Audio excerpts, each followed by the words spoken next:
नमस्कार। Basic information channel में आप सभी का स्वागत है।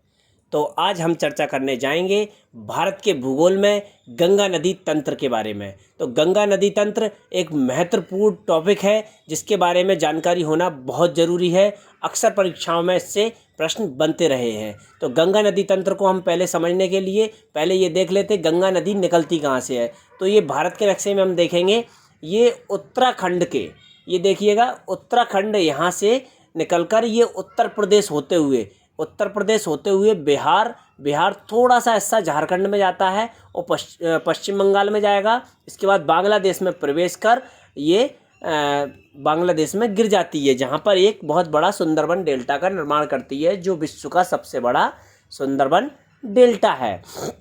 चलिए इधर देखेंगे गंगा नदी का मेन उद्गम कहाँ है। उत्तरकाशी जिला गोमुख के गंगोत्री से निकलती है। ये कौन? गंगा नदी। ठीक है, ये मैप में आपको दिख रहा होगा, समझ में आ रहा होगा। ये यहाँ पे देखिए, और एक ये सबसे पहले एक सहायक नदी एक मिल रही है इसमें, जहाँ से तो गोमुख से तो वहाँ से निकलती है गंगा नदी, लेकिन उसको बोलते क्या है शुरुआत में? इसको क्या बोलते हैं? भागीरथी। इसको गंगा नहीं बोलते, क्या बोलते? भागीरथी नदी। तो इसको नेक्स्ट पे चल के देखते हैं। तो नेक्स्ट क्या रहेगा देखिएगा, यहाँ पे देखेंगे तो ये सबसे पहले ये ऊपर से एक जो नदी मिल रही है गंगा में, गोमुख में, तो एक जो नदी मिल रही है तो ये होती है अलकनंदा नदी। अलकनंदा और गंगा को क्या बोलते हैं? भागीरथी। तो भागीरथी और अलकनंदा जब दोनों मिल जाती हैं तो इसे कहते हैं गंगा नदी। क्लियर है? तो अलकनंदा के बारे में पहले हम समझ लेते हैं।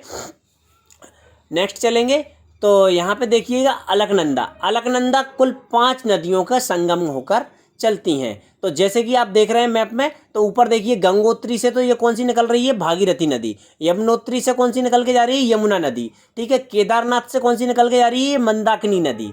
कौन सी निकल रही है? मंदाकिनी नदी। और इधर बद्रीनाथ से निकल रही है अलकनंदा नदी। कौन सी निकल रही है? अलकनंदा नदी। अब अलकनंदा बद्रीनाथ से निकलती है, वहाँ पे सबसे पहले इसमें मिलती है धौली गंगा। कौन सी मिलती है? धौली गंगा। फिर मिलती है इसमें नंदाकिनी के बाद पिंडारी के बाद मंदाकिनी। ये 4 नदियाँ इसमें मिलती हैं। टोटल 5 नदियों का संगम ये जाता है, भागीरथी में मिलता है। भागीरथी और अलकनंदा, इन दोनों के संगम को क्या कहते हैं हम? इन दोनों के संगम के बाद जो नदी निकलती है उसको क्या कहते हैं? गंगा नदी। ठीक है, अब आगे इसको देखिएगा, यहाँ पे देखिए तो ये इसमें कौन कौन सी नदियाँ हैं, कैसे याद करना है और इनके संगम को क्या कहते हैं। सबसे पहले देखिएगा यहाँ पे ये धौली गंगा और अलकनंदा। जब धौली गंगा अलकनंदा बद्रीनाथ से निकल रही है और धौली गंगा आ रही है, उसमें धौली गंगा और अलकनंदा जब मिलती हैं तो इसको क्या कहते हैं? विष्णुप्रयाग। देखिएगा विष्णुप्रयाग। और नेक्स्ट क्या है? नंदाकिनी। जब नंदाकिनी अलकनंदा से मिलती है तो वहाँ पे क्या कहते हैं? नंदप्रयाग। क्लियर है? इसके बाद देखिए पिंडारी नदी अलकनंदा से मिल रही है। अलकनंदा से पिंडारी जब मिल रही है तो वहाँ पर उसको क्या कहेंगे? कर्णप्रयाग। ठीक है, नेक्स्ट चलेंगे मंदाकिनी नदी जब अलकनंदा से मिल रही है तो उसको क्या कह रहे हैं हम? रुद्रप्रयाग। ठीक है, नेक्स्ट फिर जब रुद्रप्रयाग के बाद जो अलकनंदा जाती है तो भागीरथी नदी से मिलती है। भागीरथी और अलकनंदा जब दोनों मिलती हैं तो क्या होता है? उसका नाम देवप्रयाग। तो देवप्रयाग से इसका नाम पड़ता है गंगा। क्या नाम पड़ता है? गंगा। इसके पहले इसका नाम क्या था? भागीरथी। चलिए तो इनको याद करने की एक ट्रिक देखिए, ये लिखा हुआ है, ये देखिए धौली अलका विष्णु से। तो अब धौली अलका विष्णु मतलब तीनों आ गया, धौली गंगा, अलकनंदा और विष्णु मतलब विष्णुप्रयाग। धौली गंगा, अलकनंदा, विष्णुप्रयाग। ठीक है, धौली अलका विष्णु से तो नंद की अलका नंद के पास। अब नंद मतलब नंदाकिनी, अलका मतलब अलकनंदा, नंद मतलब नंदप्रयाग। ठीक है, नंद की अलका नंद के पास। इसके बाद पिंड को अलका कर्ण में रखकर, पिंड मतलब पिंडारी, अलका और फिर कर्णप्रयाग। ठीक है, तो पिंडारी, अलकनंदा और कर्णप्रयाग में मिल जाती हैं। पिंड को अलका कर्ण में रखकर मंदी अलका रुद्र के पास और डरा दिया जब सब लोगों ने तो भागी अलका देव के पास। अब देखिए मंदी अलका रुद्र के पास, मंदाकिनी, अलकनंदा और रुद्रप्रयाग। ठीक है, और डरा दिया जब सब लोगों ने तो भागी अलका देव के पास। भागीरथी और अलका देवप्रयाग। क्लियर है, ये इस ट्रिक से ये समझ लीजिएगा। ये मैप में देखिए क्लियर समझ में आ रहा है नदी कहाँ से मिल रही है, ये मैप को समझते रहिएगा। ठीक है, गंगा नदी में यहाँ पे ये मिल जाती है इस तरीके से, और ये पूरी अलकनंदा आती है, तो अलकनंदा पांचों नदियाँ ये आके मिलती हैं, तो ये हो जाता है। नेक्स्ट चलते हैं, तो नेक्स्ट में हम देखेंगे तो अब ये टिहरी बांध की चर्चा कैसे आई। टिहरी बांध की चर्चा इसलिए आई कि जब ये अलकनंदा भागीरथी से मिलती है, अलकनंदा भागीरथी से मिलती है, तो ये इस बिंदु पर भागीरथी से मिलने के पहले, भागीरथी और अलकनंदा दोनों मिलने के पहले भागीरथी एक नदी से और मिलती है, भागीरथी से एक नदी और मिलती है, कौन सी, भलांगना। जब भलांगना नदी भागीरथी से मिलती है तो वहाँ पे सबसे ऊंचा बांध, भारत का सबसे ऊंचा बांध और विश्व का सबसे ऊंचा 5वें नंबर का बांध, ठीक है, टिहरी बांध बनता है। ठीक है, भागीरथी, ये क्वेश्चन अक्सर पूछा जाता है परीक्षाओं में, तो इसको देख लीजिएगा। यहाँ पे नीचे देखेंगे महत्वपूर्ण प्रश्न में क्या बनते हैं, किस टाइप से। भारत का सबसे ऊंचा डैम टिहरी डैम, जो कि भागीरथी नदी पर स्थित है। टिहरी बांध टिहरी विकास परियोजना का एक प्राथमिक बांध है, ठीक है, जो उत्तराखंड राज्य के टिहरी जिले में स्थित है। इसे स्वामी रामतीर्थ सागर बांध भी कहते हैं। क्लियर है, यह भागीरथी और भलांगना नदी के संगम पर बना हुआ है। पूरा लिखा हुआ है ना, अपन वैसे भी समझ सकते हैं, और ये इधर पूरा कंप्लीट लिखा हुआ है। नेक्स्ट पे चलेंगे तो देखिएगा, वापस हम फिर गंगा नदी पे आ गए। हमने उतना ऊपर का कॉर्नर समझ लिया गंगा नदी का। अब इसके बाद गंगा नदी ऐसे ही चलती जाती है। ये कुछ महत्वपूर्ण था, इसलिए मैंने थोड़ा डिटेल में बता दिया आपको। इसके बाद इसमें और भी नदियाँ मिलती हैं, फिर रामगंगा मिलती है, गोमती मिलती है, घग्गर मिलती है, और फिर यमुना नदी जो यमुनोत्री से बहते हुए आ रही है, तो वो जाके मिल जाती है। क्लियर है, वो कहाँ मिलती है, प्रयागराज में यमुना नदी मिल जाती है। और यमुना नदी की सबसे लंबी सहायक नदी कौन है, चंबल है। चलिए वो बाद में डिस्कस करेंगे। तो ये नदी सीधी जब जा रही है तो ये कहाँ पहुँच रही है, सीधे ये चलते चलते उत्तराखंड से निकली, उत्तराखंड के बाद उत्तर प्रदेश के बाद बिहार के बाद थोड़ा सा झारखंड में आएगी, उसके बाद पश्चिम बंगाल, और पश्चिम बंगाल के बाद बांग्लादेश में ये प्रवेश कर जाएगी। अब देखिएगा, बांग्लादेश में जब ये प्रवेश कर रही है यहाँ पर, तो बांग्लादेश में जब यहाँ पे प्रवेश कर रही है तो एक ऊपर से एक बड़ी नदी आ रही है। कौन सी नदी आ रही है, ब्रह्मपुत्र नदी तंत्र में हम इसको समझ लेंगे। अब ब्रह्मपुत्र नदी जो आ रही है, तो बांग्लादेश में ब्रह्मपुत्र नदी को क्या कहते हैं, जमुना। तो जब ये गंगा नदी वहाँ पे पहुँचती है बांग्लादेश में, तो ये गंगा और जमुना का संगम होता है, उसके बाद ये निकलती है, तो इसको पद्मा कहते हैं बांग्लादेश में। और ये सीधा जाके मेघना का नाम से ये सुंदरबन डेल्टा का निर्माण करती है, जो विश्व का सबसे बड़ा डेल्टा है। ठीक है, तो ये डेल्टा क्या होता है, अब डेल्टा को समझ लीजिए। डेल्टा क्या होता है, जब नदी समुद्र में मिलती है तो ये अलग अलग छोटी छोटी शाखाओं में बढ़ जाती है, अलग अलग बहुत सारी शाखाओं में बढ़ जाती है। जैसे यहाँ ज़मीन हो गई बहुत ही ज़्यादा, और फिर एक शाखा, ऐसी काफ़ी सारी शाखाएं हो जाती हैं, तो इसको क्या कहते हैं, डेल्टा कहते हैं। क्लियर है, अब ये डेल्टा तो ये हो गया। अब एस्चुरी क्या होता है, जब कोई नदी सीधे समुद्र में जाती है और सीधे जाके समुद्र में मिल जाती है सीधे। ये देखिएगा, ये मैप में दिख रहा है पूरा क्लियर। डेल्टा ऐसी शाखाएं बढ़ रही हैं, और एस्चुरी में सीधे जाके समुद्र में मिल रही है नदी। क्लियर है, तो अब नीचे ये पॉइंट क्या डाला है, गंगा नदी दुनिया का सबसे बड़ा डेल्टा सुंदरबन डेल्टा का निर्माण करती है। बहुत महत्वपूर्ण है, सुंदरबन डेल्टा का निर्माण कर रही है, सबसे बड़ा डेल्टा है। दूसरा क्या है, एस्चुरी बनाने वाली प्रमुख नदियाँ नर्मदा और ताप्ती हैं। नेक्स्ट चलेंगे, अब कुछ महत्वपूर्ण तथ्यों पर चर्चा कर लेते हैं। महत्वपूर्ण तथ्यों में क्या है, जो भी पॉइंट अभी रह गए हैं कुछ बता भी दिए हैं। तो इसमें क्या है, नंबर 1, भागीरथी नदी गंगोत्री हिमनद से गोमुख नाम के स्थान से निकलती है। अलकनंदा नदी बद्रीनाथ के पास संतोषपथ ग्लेशियर से निकलती है। कहाँ से, भागीरथी कहाँ से निकल रही है, गंगोत्री हिमनद के गोमुख नाम के स्थान से निकलती है। क्लियर है, और अभी अपन ने मैप में देखा। और ये अलकनंदा बद्रीनाथ के पास संतोषपथ ग्लेशियर से निकल रही है। ये अलकनंदा का नॉर्मल नाम पूछा जाता है, इसमें इतना डीप में नहीं पूछा जाता। हाँ, पीएससी स्टैंडर्ड में ये ग्लेशियर पूछ लिया जाएगा।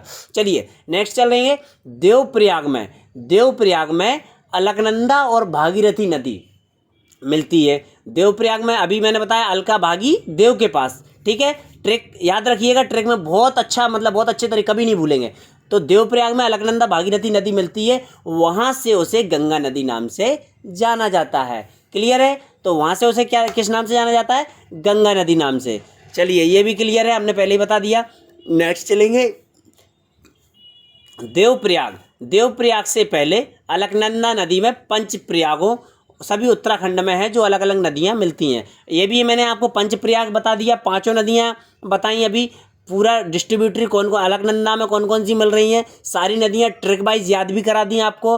आप वीडियो को रिमाइंड करके फिर से देख भी सकते हैं। चलिए अभी नेक्स्ट चलते हैं, वीडियो ज़्यादा बड़ा नहीं करना है हमको। तो नेक्स्ट क्या है, यमुनोत्री हिमनद से, यमुनोत्री हिमनद से गंगा की सबसे बड़ी सहायक नदी यमुना नदी निकलती है। यमुना नदी कहाँ से निकलती? यमुनोत्री हिमनद से, मतलब गंगा के पास ही है यमुनोत्री हिमनद। गंगोत्री के पास कौन सा है? यमुनोत्री, जहाँ से क्या निकलती है? यमुना नदी। तो यमुना नदी सीधे जाके कहाँ मिलती है? गंगा में, ठीक है। कहाँ मिलती है और किस जिले में मिलती है? यह प्रयागराज में जाकर मिलती है। सबसे बड़ी सहायक नदी यमुना है जो कि प्रयागराज में जाकर मिलती है, इलाहाबाद में नहीं है। प्रयागराज नाम हो गया इलाहाबाद का। क्लियर है? चलिए नेक्स्ट चलते हैं। गंगा भारत की सबसे लंबी नदी है। भारत की सबसे लंबी नदी, अब ये कुछ क्वेश्चन में कन्फ्यूजन होता है। भारत की मतलब भारत की से तात्पर्य है भारत में ही निकलने वाली नदी गंगा, जो भारत की सबसे लंबी नदी है। इसकी लंबाई कितनी है? 2525 किलोमीटर। ध्यान रखिएगा, 2525 किलोमीटर, ठीक है। अब कभी कभी आता है भारत से निकलने वाली सबसे लंबी नदी। अब भारत से गुजरने वाली में क्या आएगा? सिंधु नदी, क्योंकि सिंधु नदी भारत से निकलती नहीं है लेकिन भारत से गुजरती है और पाकिस्तान होते हुए सीधे समुद्र में मिल जाती है। तो सिंधु नदी की लंबाई कितनी है? 2900 किलोमीटर। मतलब भारत से गुजरने वाली में सिंधु नदी चले जाएंगे अपन। और भारत की सबसे लंबी नदी कौन सी रहेगी? गंगा नदी। चलिए अब नेक्स्ट पॉइंट देखेंगे। कानपुर, बनारस, पटना तथा हरिद्वार गंगा नदी के किनारे बसे हुए हैं। ये अभी परीक्षा में पूछे गए हैं, उन्हीं जिलों को लिया गया है जो परीक्षा में पूछे जा रहे हैं। कानपुर, बनारस, पटना, हरिद्वार जो परीक्षा में पूछे जाते हैं उन जिलों को ले लिया है। ये गंगा नदी के किनारे बसे हुए हैं। और नेक्स्ट है, गंगा नदी सबसे पहले हरिद्वार में मैदानी क्षेत्र में आती है। हरिद्वार में सबसे पहले गंगा नदी मैदानी क्षेत्र में आती है। नेक्स्ट चलेंगे। अब नेक्स्ट यहाँ से देखेंगे महत्वपूर्ण तथ्य में पश्चिम बंगाल में। अब हम पश्चिम बंगाल में आ गए। पश्चिम बंगाल में गंगा नदी 2 भागों में बढ़ जाती है। देख लीजिएगा, पश्चिम बंगाल में गंगा नदी कितने भागों में बढ़ रही है? 2 भागों में। अब एक भाग क्या है? हुगली नदी, और दूसरा नाम क्या है? गंगा नदी, जिसको गंगा नदी नहीं कहते, वहाँ से क्या कहते हैं? इसको फिर से भागीरथी कहने लग जाते हैं। क्या कहते हैं? पुनः भागीरथी नदी के नाम से जानी जाती है। कहाँ? पश्चिम बंगाल में, जहाँ से हुगली नीचे निकल जाती है पश्चिम बंगाल में, और ये गंगा सामने निकल जाती है बांग्लादेश की तरफ। क्लियर है? अभी मैप में बता दूंगा। हुगली नदी के नाम से जाना जाता है। बंगाल की खाड़ी में गिर जाती है, जो कि जिस पर कलकत्ता शहर बसा हुआ है। अब हुगली नदी पर कौन सा शहर बसा हुआ है? कोलकाता शहर। कलकत्ता शहर किस नदी पर बसा हुआ है? प्रश्न ऐसा बनेगा। ऑप्शन में आ जाएगा आपका गंगा आ जाएगा, हुगली आ जाएगा, बेतवा आ जाएगा, केन आ जाएगा, कुछ भी आ जाएगा, अपन को हुगली लगाना है। क्लियर है? नेक्स्ट चलेंगे। दूसरा भाग बांग्लादेश में प्रवेश कर जाता है, ये भी क्लियर हो गया। और यहाँ इसे पद्मा के नाम से जाना जाता है। अब दूसरा भाग जो है, अब दूसरा भाग क्या है? उसको क्या कह रहे हैं हम? भागीरथी। भागीरथी जैसे ही बांग्लादेश में प्रवेश कर जाती है तो इसका नाम क्या हो जाता है? पद्मा। क्या नाम हो जाता है इसका? पद्मा। तो पहले क्या था? भागीरथी, फिर हो गया गंगा, फिर हो गया भागीरथी, फिर हो गया पद्मा। तो क्या हो गया? भागी गंगा भागी पद्मा। ट्रिक बन गई, भागी गंगा भागी पद्मा। अब आगे चलते, आगे समझेंगे, फिर आगे की ट्रिक क्या जोड़ेंगे। चलिए वहीं दूसरी तरफ ब्रह्मपुत्र नदी भी बांग्लादेश में प्रवेश करती है और यहाँ ऐसे जमुना के नाम से जाना जाता है। अभी बताया ब्रह्मपुत्र नदी भी आ रही है और ये क्या बोलते हैं, जमुना के नाम से इसे जाना जाता है। और जब ये दोनों नदियाँ मिल जाती हैं, ये दोनों बड़ी नदियाँ गंगा और जमुना, है ना, गंगा को क्या पद्मा बोलते हैं और जमुना मतलब ब्रह्मपुत्र, ठीक है। तो पद्मा और जमुना जब मिल जाती हैं बांग्लादेश में, तो इसके मिलने के बाद इसे पद्मा नदी के नाम से जाना जाता है। जमुना नहीं बोलेंगे, क्या पद्मा नदी के नाम से जाना जाता है, क्या बोलेंगे इसको, पद्मा। तो पद्मा नदी फिर आगे बढ़ती है और पद्मा नदी जब आगे बढ़ती है तो इसकी एक और बड़ी नदी आती है, इसके बाएं ओर से मिलती है इसमें, बांग्लादेश में ही, मेघना नदी। मेघना नदी पद्मा नदी में मिल जाती है, ठीक है। ये चांदपुर जिला बांग्लादेश में मिलती है। कहाँ मिलती है, चांदपुर जिला बांग्लादेश में मिलती है। और इसके आगे इस नदी को मेघना नदी के नाम से जाना जाता है। अब इसके बाद इसको क्या बोलते हैं, मेघना नदी। इस आगे क्या नाम से जाना जाता है, मेघ, ना पद्मा नाम से जानेंगे, ना जमुना नाम से, ना गंगा, ना ब्रह्मपुत्र, कुछ नहीं। इसके बाद इसको किस नाम से जानेंगे, मेघना नदी के नाम से जाना जाता है। अंततः ये बंगाल की खाड़ी में गिर जाती है, जहाँ ये विश्व का सबसे बड़ा डेल्टा बनाती है, जिसे सुंदरबन डेल्टा कहा जाता है। चलिए अब देखो, मुख्यतः गंगा नदी कितने राज्यों में होकर गुजरती है, कितने राज्यों से होकर गुजरती है। चलिए तो ये देखेंगे, नंबर 1 उत्तराखंड, जहाँ से ये निकल ही रही है तो उत्तराखंड हो गया, ठीक है। दूसरा कौन सा, उत्तर प्रदेश। उत्तर प्रदेश जो सबसे ज़्यादा क्षेत्रफल उत्तर प्रदेश में ही है, तो सबसे अधिक लंबाई कहाँ है, उत्तर प्रदेश में है। इसके बाद ये बिहार में जाती है, बिहार के बाद निकलती है, बिहार के बाद झारखंड से निकलती है। झारखंड का थोड़ा सा हिस्सा है, छोटा सा हिस्सा है, जो इसमें सबसे कम लंबाई झारखंड में ही है। इसके बाद पश्चिम बंगाल में चली जाती है, तो पश्चिम बंगाल में जाने के बाद ये बांग्लादेश में प्रवेश कर जाती है। चलिए नेक्स्ट चलेंगे। अब ये देखेंगे हम, गंगा की सहायक नदियों को 2 भागों में बांटा जा सकता है। गंगा की सहायक नदियों के बारे में भी मैंने चर्चा की थी पहले। तो सहायक नदियों के भाग को 2 भागों में बांटा जा सकता है। एक साथ हम नहीं पढ़ेंगे, दोनों भाग पूछ सकते हैं। गंगा में बाईं ओर से मिलने वाली नदियाँ निम्न में से कौन सी नहीं है, या दाईं ओर से मिलने वाली निम्न में से कौन सी नहीं है या कौन सी है, इस तरीके के प्रश्न बनेंगे। चलिए तो दाईं ओर से मिलने वाली सहायक नदियाँ और बाईं ओर से मिलने वाली सहायक नदियाँ। तो अब पहले हम कौन सी पढ़ेंगे, दाईं ओर से मिलने वाली सहायक नदियाँ। तो जब दाईं ओर से सहायक नदियाँ कौन कौन सी हैं, तो सबसे पहले देखेंगे यमुना, चंबल, बेतवा, केन, टोंस, सोन नदी। ये प्रमुख नदियाँ हैं। नदियाँ बहुत सारी मिल रही हैं, और भी नदियाँ हैं छोटी छोटी, छोटियों के नाम नहीं कहते, ये प्रमुख नदियाँ हैं जो बड़ी नदियाँ हैं। कौन कौन सी, यमुना, चंबल। अब चंबल जो नदी है ना, यमुना में मिलेगी, और यमुना कहाँ मिलेगी, गंगा में मिलेगी। क्लियर है। तो चंबल इधर से मिलेगी, लेकिन वो चंबल कहीं ना कहीं यमुना में मिलती है और यमुना गंगा में मिल रही है, तो वो हो तो उसी की सहायक नदी गई ना, सहायता करने वाला। मतलब आप मेरी सहायता कर रहे हो, आपका दोस्त आपकी कर रहा है, तो कहीं ना कहीं वो सहायता मेरे पास तक आ रही है, ठीक है।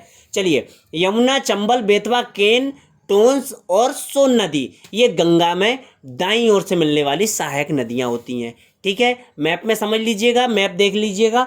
तो दाईं ओर से ये मिल गई। इसके बाद दाईं ओर से मिलने वाली सहायक नदियों में केवल यमुना ही ऐसी नदी है जो कि हिमालय से आती है।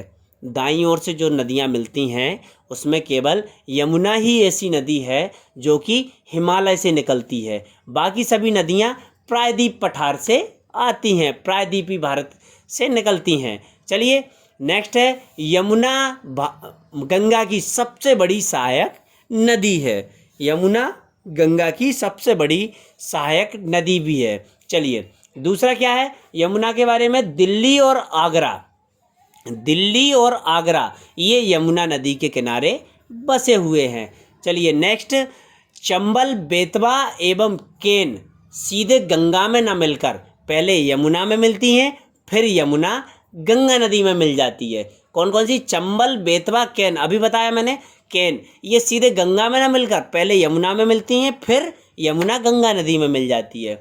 चलिए अब देख लेते हैं इटावा। यमुना और चंबल का जो संगम है, यमुना और चंबल का जो संगम है वो कहाँ पर है, इटावा उत्तर प्रदेश में, ठीक है। और यमुना बेतवा का जो संगम है वो कहाँ है, हमीरपुर उत्तर प्रदेश में। क्लियर है। यमुना और चंबल का कहाँ है, इटावा उत्तर प्रदेश में, और यमुना बेतवा का कहाँ है, हमीरपुर उत्तर प्रदेश में। ठीक है, और अब देखते हैं यमुना और केन नदी का संगम, ये है बांदा, बांदा उत्तर प्रदेश में। यमुना और केन का संगम बांदा उत्तर प्रदेश में है। चलिए अब देखिए प्रयागराज संगम। अब यमुना और गंगा का संगम, यमुना और गंगा का संगम क्या कहलाता है? प्रयागराज। और ये प्रयागराज जिले में ही स्थित है, प्रयागराज जिले में ही स्थित है। पहले इसको इलाहाबाद कहते थे, अभी इसका नाम प्रयागराज हो गया है। अब एक लास्ट पॉइंट इसमें बचा है, टोंस एवं सोन नदी सीधे गंगा में नहीं, गंगा नदी में मिल जाती है। कौन कौन सी? टोंस और सोन नदी सीधे गंगा नदी में मिल जाती है। सोन नदी वही नर्मदा जहाँ से निकलती है वहीं से सोन नदी भी निकलती है। क्लियर है? चलिए नेक्स्ट चलेंगे। अब इसमें हम देखेंगे बाईं ओर से मिलने वाली नदियाँ। तो बाईं ओर से मिलने वाली सहायक नदियाँ कौन कौन सी हैं? रामगंगा, गोमती, घाघरा, गंडक, कोसी तथा महानंदा। मुख्य देख लीजिए, रामगंगा, गोमती, घाघरा, गंडक, कोसी तथा महानंदा, ये सभी गंगा में बाईं ओर से मिलने वाली सहायक नदियां हैं। क्लियर है? अब देखते हैं वन बाय वन। गोमती नदी, गोमती नदी लखनऊ उत्तर प्रदेश गोमती नदी के किनारे बसा हुआ है। गोमती नदी का मेन पॉइंट क्या है? उत्तर प्रदेश की जो राजधानी है लखनऊ, वो किस नदी पर बसा हुआ है? गोमती नदी पर ही बसा हुआ है। और जौनपुर उत्तर प्रदेश भी गोमती नदी के किनारे बसा हुआ है। क्लियर है? बनारस के आगे यह गंगा में मिल जाती है। कौन सी? गोमती नदी। बनारस के आगे यह गंगा में मिल जाती है। चलिए महानंदा नदी, महानंदा नदी ये सबसे पूर्वी सहायक नदी है, यह सबसे पूर्वी सहायक नदी है। ठीक है, यह दार्जिलिंग की पहाड़ियों से होकर आती है और ठीक है, यह दार्जिलिंग की पहाड़ियों से होकर आती है। क्लियर है? सारे फैक्ट क्लियर हो रहे हैं, समझते जाइएगा, ये बहुत इंपॉर्टेंट है, हर चीज़ को पॉइंट बाय पॉइंट समझिएगा। महानंदा नदी ये पूर्वी सहायक नदी है और ये सबसे पूर्वी सहायक नदी है और दार्जिलिंग की पहाड़ियों से होकर आती है। चलो अब देख लेते हैं नेपाल से आने वाली नदियाँ, ये इंपॉर्टेंट है। नेपाल से कौन कौन सी नदी आती हैं? कई बार क्वेश्चन ऐसा बनता है निम्न में से कौन सी नदी नेपाल से नहीं आती, तो उसमें आ जाता है घाघरा, गंडक, कोसी और गोमती। तो अब कंफ्यूज हो जाए, गोमती यार कहाँ से निकलती है, कैसा क्या, मतलब ये सारी चीज़ें समझ लेंगे आप अच्छे से, बिल्कुल भी दिक्कत नहीं होने वाली है। चलिए तो नेपाल से आने वाली नदियों में देखेंगे घाघरा नदी। घाघरा नदी क्या है? पटना से थोड़ा पहले गंगा में मिल जाती है, पटना से थोड़ा सा पहले गंगा में मिल जाती है। क्लियर है? इसके बाद गंडक नदी, गंडक नदी उद्गम स्थल इसका नेपाल में ही है। ठीक है, ये नदी त्रिशूल गंगा और काली गंडक के मिलन से बनती है। इसे नेपाल के पहाड़ी क्षेत्र में शालिग्राम, और जब ये नेपाल के मैदानी क्षेत्र में आती तो इसे नारायणी नदी भी कहा जाता है। मोस्ट इम्पोर्टेंट है, पीएससी स्टैंडर्ड या यूपीएससी स्टैंडर्ड क्वेश्चन है, इसमें मोस्ट इम्पोर्टेंट है गंडक नदी किन दो नदियों के मिलने से बनती है? तो कौन कौन सी है? त्रिशूल गंगा और काली गंडक। मोस्ट इंपोर्टेंट, इसको समझ लीजिएगा। ठीक है, और इसे नेपाल के पहाड़ी क्षेत्र में शालिग्राम नाम से जानते हैं। ठीक है, चलिए कोसी नदी के बारे में देखेंगे। ये तो भाई सभी जानते होंगे, इस नदी को बिहार का शोक कहा जाता है। मोस्ट इम्पोर्टेंट, ये भी अक्सर परीक्षाओं में पूछा गया है। अगर आपने एग्जाम दिए होंगे अभी कभी तो आपको मिला भी होगा ये क्वेश्चन। कोसी नदी, इस नदी को बिहार का शोक भी कहा जाता है क्योंकि ये हर वर्ष बिहार में बाढ़ का मुख्य कारण बनाती है। अब प्रश्न ये भी बन सकता है, कोसी नदी को बिहार का शोक क्यों कहा जाता है? बाढ़ का कारण बनाती है, गंदगी के कारण, या क्या चीज़, बहुत सारी चीज़ें। तो यहाँ पे क्या है, यह बाढ़ का मुख्यतः कारण बनाती है। नेक्स्ट पे चलेंगे, यहाँ पे देखेंगे हम कुछ अति महत्वपूर्ण बिंदुओं पे चर्चा करेंगे। तो यहाँ पे देखेंगे वैज्ञानिकों का जो मानना है गंगा नदी के बारे में कि इस नदी में बैक्टीरियोफेज, कौन सा? बैक्टीरियोफेज नामक विषाणु होते हैं। वैज्ञानिकों का क्या मानना है? इस नदी में बैक्टीरियोफेज नामक विषाणु होते हैं। किसमें? गंगा में। ठीक है, जो जीवाणुओं व अन्य हानिकारक सूक्ष्म जीवों को जीवित नहीं रहने देते। उसके अंदर जो भी छोटे मोटे जीवाणु वगैरह या विषाणु वगैरह जो भी रहते हैं उनको जीवित ही नहीं रहने देते, ये जो बैक्टीरियोफेज नामक विषाणु जो होता है। ठीक है। इसीलिए गंगा नदी का पानी कभी खराब नहीं होता। हम लेके आते हैं और घर में रखे रहते बोतल भर के, और सालों रखा रहेगा, गंगा की नदी के पानी में कीड़े नहीं पड़ेंगे। बाकी नदियों के पानी में देखना छोटे छोटे कीड़े आ जाएंगे और वो पनप पनप के हमको परेशान कर देंगे, फिर मच्छर बन जाएंगे। चलिए ठीक है, छोड़ो, जाने दो। गंगा के प्रमुख बांध के बारे में चर्चा करेंगे। तो प्रमुख बांध कौन कौन से इस पे? फरक्का बांध, टेहरी बांध और भीमगोंडा बांध। तो टेहरी बांध की हमने अभी चर्चा ही की थी, ये उत्तराखंड में ही है, सबसे ऊंचा बांध है टेहरी बांध, ठीक है। और फरक्का बांध क्या है? फरक्का बांध इधर पश्चिम बंगाल में है, पश्चिम बंगाल, जहाँ से मैंने बताया हुगली नदी एक तरफ निकल जाती है, एक तरफ भागीरथी बांग्लादेश साइड निकल के आ जाती है। तो जो हुगली नदी और भागीरथी, इसके जो संगम होता है, इसके बाद यहाँ पे हुगली नदी पर ये बना हुआ है कौन सा? फरक्का बांध, ठीक है। और ये तीसरा बचा भीमगोंडा बांध। भीमगोंडा बांध ये हरिद्वार में है, शुरुआत में ही हरिद्वार में है। चलिए नेक्स्ट पॉइंट क्या है? टेहरी बांध की ऊंचाई। चलिए टेहरी बांध की ऊंचाई कितनी है? 261 मीटर, 261 मीटर है। किसकी? टेहरी बांध की ऊंचाई 261 मीटर है, जो इसे विश्व का 5वां सबसे ऊंचा बांध बनाती। पहले ही बता दिया, अभी क्लियर भी हो गया यहाँ पे दोबारा से। चलिए, जो उत्तराखंड प्रांत के टेहरी जिले में है, चलिए ये भी बता दिया था, टेहरी जिले में स्थित है, जिला भी नोट कर लीजिए। यह बांध गंगा नदी की प्रमुख सहयोगी नदी भागीरथी नदी पर बनाया गया है। क्लियर है? चलो, भागीरथी नदी पे बन गया। फरक्का बांध के बारे में देख लो। भारत के पश्चिम बंगाल प्रांत में स्थित गंगा नदी पर बनाया गया है। समझ लीजिएगा, भारत के पश्चिम बंगाल में स्थित गंगा नदी पर बनाया। पश्चिम बंगाल में जो गंगा नदी जाती है और वहाँ से जो हुगली डिस्ट्रीब्यूट होती है और सामने भागीरथी निकल जाती है, तो उसी के संगम पर, वहीं पर गंगा नदी पर ये फरक्का बांध बनाया गया है। क्लियर है? गंगा और हुगली के वही संगम पर। चलिए, और भीमगोंडा बांध के बारे में क्या है? भीमगोंडा बांध हरिद्वार में स्थित है। कहाँ पर है? हरिद्वार में। अभी बताया मैंने, जिसको सन 1840 ईस्वी में, 1840 में क्या हुआ था? अंग्रेजों ने गंगा नदी के पानी को विभाजित कर ऊपरी गंगा नहर में मोड़ने के लिए बनवाया था। मतलब ऊपर एक गंगा नहर बनाई थी, जिसको गंगा नदी का पानी उधर बांटने के लिए, कि इधर भी ये पानी जाएगा तो और ज़्यादा सिंचाई वगैरह हो सकेगी, तो इसके लिए बनवाया गया था। चलिए, तो आज के वीडियो में अपन ने काफ़ी सारी चीज़ें समझ ली हैं, अपन ने सारी चीज़ें देख ली हैं। तो अब आगे चलते हैं।